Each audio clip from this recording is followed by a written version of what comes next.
Alright, so this is our first video in our series of how to rationalize the denominator of stuff that looks like this, where we have a radical in the denominator. The goal is to not have a radical in the denominator. Why do we care when this is already pretty simple as it gets? Well, some mathematicians or some teachers, especially in high school, say, well, it's just how we do things. Well, in fact, the most useful reason for doing a rationalization of the denominator is what happens in often in calculus when you're trying to take limits, or using the limit definition of the derivative, if you're going to learn that at some point in time.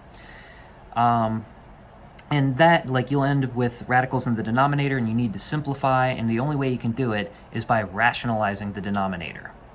Alright, so we're going to go through this little trick, and it's a very common trick that we use a lot in mathematics.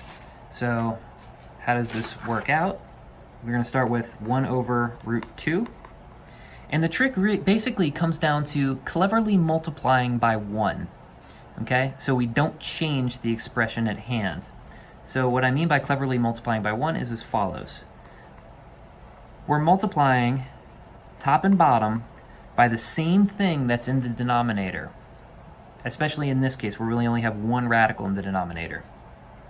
So here, I have root 2 over root 2. I did not change the value of this entire expression. If you plug this whole thing into a calculator, you'll get the exact same thing as if you just plug that in. Why? Because root 2 and root 2 in this fraction here cancel out to be 1.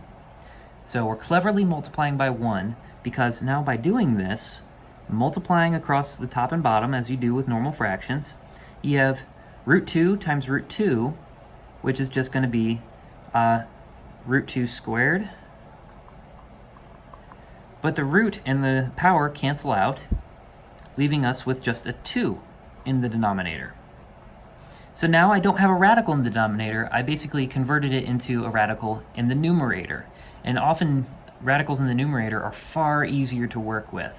So at this point, we've completely rationalized the denominator, and we are done. So if you found this video helpful, please like and subscribe.